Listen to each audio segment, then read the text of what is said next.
Hello. So I'm here today with Sue Rees from Rees Associates. And Sue, I'd love to ask you about who you are and a little bit about your company and what you do. Okay. Hi, Claire. I am a person who has been in the recruitment industry for quite some time. Started off on the high streets and worked with them for a little while, where I gained a lot of experience. But over the years, it became very aware to me that the processes and procedures weren't as professional as I had hoped. And it was very much an industry that was seen as lots of cold calling, hounding clients, sending multitudes of CVs for jobs, and Mm. really not getting to know the candidates. And it was all about getting bums on seats and invoices. So how do you do things differently at Sue Rees Associates then? So I set the business up because I wanted to partner with clients, understand clients and candidates in getting to know them as people, and also to develop the relationship with them, and be very much a support for the client or the candidate. And it wasn't all about cold calling and throwing CVs at clients. It was about understanding and drilling down exactly what the client needed and the candidate, and really presenting a very small selection of people and not just pieces of paper. Okay. So in regards to COVID-19, how has this impacted you and your business and also your clients? Um, Obviously, for me, I really miss the face-to-face interaction.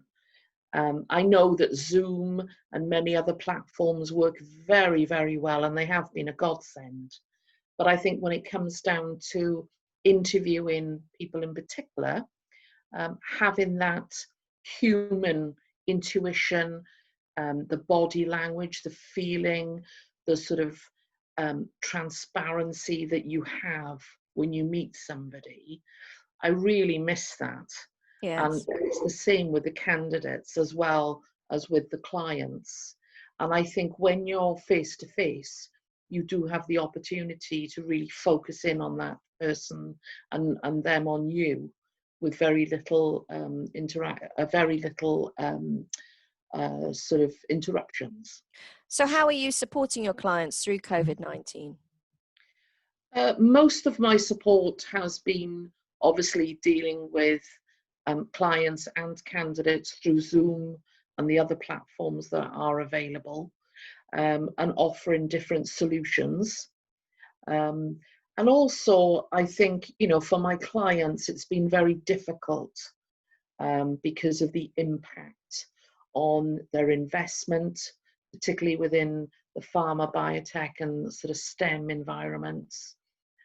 Also, um, when it comes down to investment and growing the business, if these companies aren't in the COVID sort of space, it's very difficult for them to move it forward because it's not a priority. And that's been quite hard for them. And they've also had to adapt as well. Yes, yes. And what are the key things you think you've learned through this difficult period? Um, I think the key thing is that, yes, in most cases, you don't have to travel to do business. Okay. I think that as a nation, we it's not about materialistic things anymore. I think and it never has been for me, but I think this has proved that those things really aren't important. What I am grateful for is having a great support network around me of friends and colleagues, but more importantly, family. Um, and having that Friday night quiz, which is full of madness with my family, is keeping me sane. Um, but also, I think it's proof that I can work alongside my husband. That's good. which is a good thing. But Yes. also, I'm very grateful for, you know, we've got a roof over our head, we live in a nice area of Oxford, but also I'm very much a person who enjoys giving back. So I've got a real passion to help the vulnerable in the village. Right. So that seeps through into how you help your clients. So if you were to be able to leave your clients with a top tip for them in terms of recruiting, sort of now and going forward, would you have a top tip for them? I think the main tip I would give any client is that I know that at a C-suite level or a board level, they're under an immense amount of pressure from day-to-day activities like dealing with the investors and dealing with the budgets, keeping everybody safe.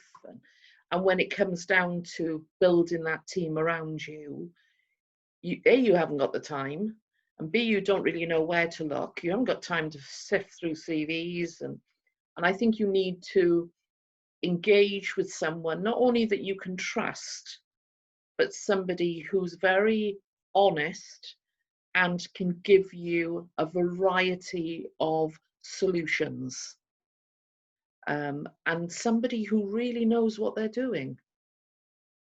So I would say, you know, that's one of the key things that, you know, founders or CEOs need to be aware of, is that you need to get engage with somebody that you can trust, who will come back to you with what you're looking for, and give you alternative solutions. Great. So one of the reasons why they should contact Sue Rees from Sue Rees Associates. Thank you, Sue. Thank you very much. It's been lovely to speak to you.